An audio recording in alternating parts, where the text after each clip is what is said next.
teman-teman, Assalamualaikum warahmatullahi wabarakatuh.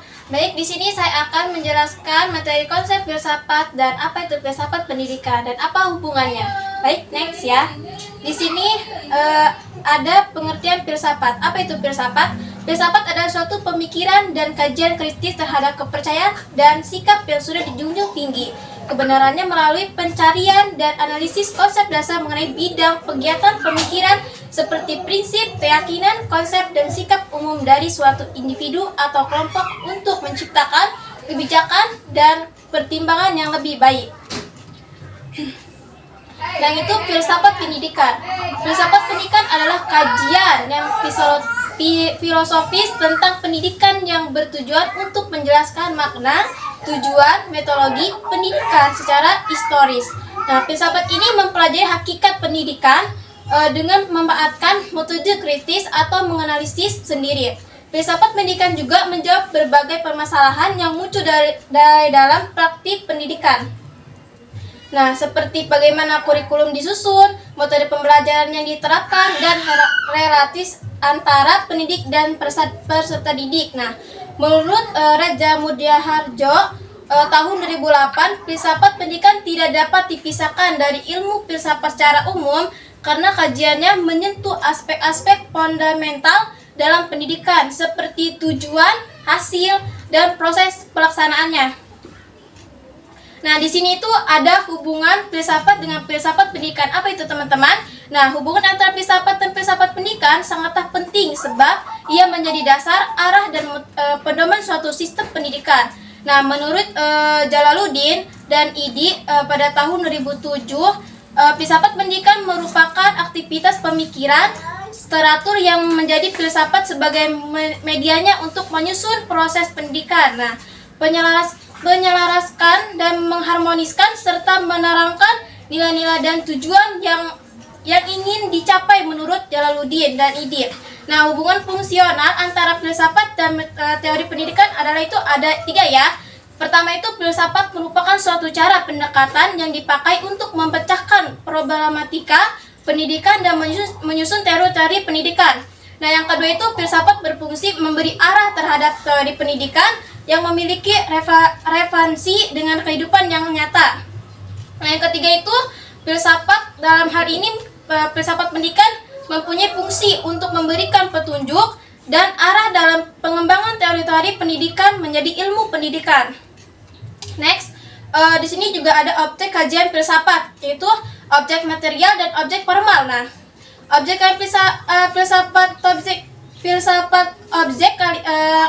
filsafat mencakup berbagai aspek yang luas dan mendalam tentang kehidupan. Nah, itu objek material, bahan dan diselidiki hal-hal yang dijadikan penyelidikan atau segala sesuatu yang ada. Maksudnya itu dalam pikiran dan dalam keyakinan dan ada dalam kemungkinan. Ada 3 itu persoalan pokok, yaitu hakikat Tuhan, teologi, alam cosmologi, dan manusia antropologi. Nah, objek formal itu sudut pandang dan dapat mencapai hakikat yang mendalam. Objek formal adalah metode untuk memahami objek material tersebut seperti mencari suatu keterangan yang mendalam sampai ke akar-akarnya. Seperti itu ya, teman-teman. Jangan terlalu menggebu-gebu suaranya. Ngisi ya. Ngalahin tadi juga.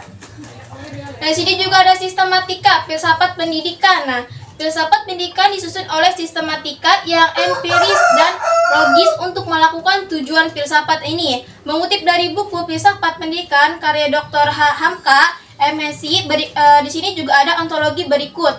Nah, ontologi merupakan cabang dari filsafat yang mengkaji suatu wujud dan keberadaan dari suatu objek sehingga tidak berbicara tentang suatu hal yang terjadi atau kemungkinan yang terjadi. Nah, ontologi bisa diartikan sebagai ilmu yang mempelajari mengenai wujud hakikat yang ada. Nah, di sini juga ada epistemologi pendidikan. Nah, epistemologi merupakan adalah suatu cabang filsafat kajian.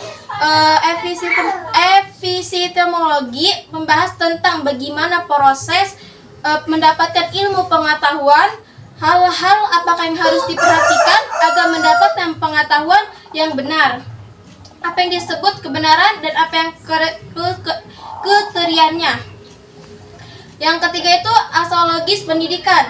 Aksiologis pendidikan adalah ilmu dalam filsafat yang merupakan kajian terhadap nilai dari suatu objek. Nah, nilai tersebut dibagi menjadi dua, yaitu nilai etika dan estetika. Nah, aksiologi mencoba memberikan penjelasan mengenai kegunaan pengetahuan dan cara pengetahuan menyelesaikan suatu permasalahan.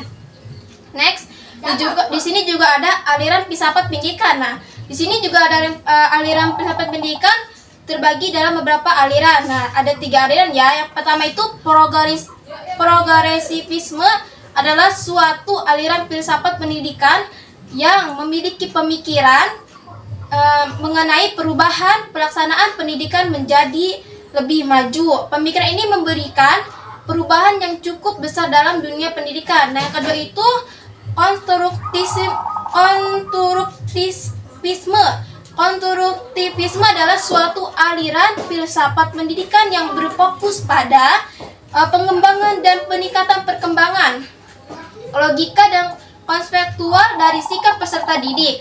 Nah, dasar pemikiran dari aliran ini adalah suatu manusia mengonstruksi dan menginterpretasikannya berdasarkan pengalamannya dan beberapa pemikiran lainnya seperti itu, teman-teman. Yang ketiga itu humanistik. Humanistik adalah aliran filsafat pendidikan yang membuat proses belajar mengajar dengan pendekatan yang lebih humanis dibandingkan aliran lainnya. Nah, jadi kita ambil pada intinya ya teman-teman, kesimpulannya itu filsafat adalah upaya mendalam untuk memahami hakikat realitas, pengetahuan dan nilai-nilai ciri berkarakter kritis, berpikir, reflektif dan sistematis. Nah, filsafat membahas aspek epistemologi yaitu pengetahuan, ontologi yaitu keberadaan, dan aksiologi yaitu nilai ya teman-teman. Dan filsafat pendidikan sebagai cabang filsafat memberikan landasan teoritis untuk praktik pendidikan yang bertujuan nilai dan metode pendidikan serta memberikan kerangka berpikir untuk menyelesaikan tantangan pendidikan. Nah, filsafat pendidikan juga dipengaruhi oleh berbagai aliran seperti idealisme, eksistensialisme yang masing-masing menekankan pendekatan yang berbeda dalam pendidikan.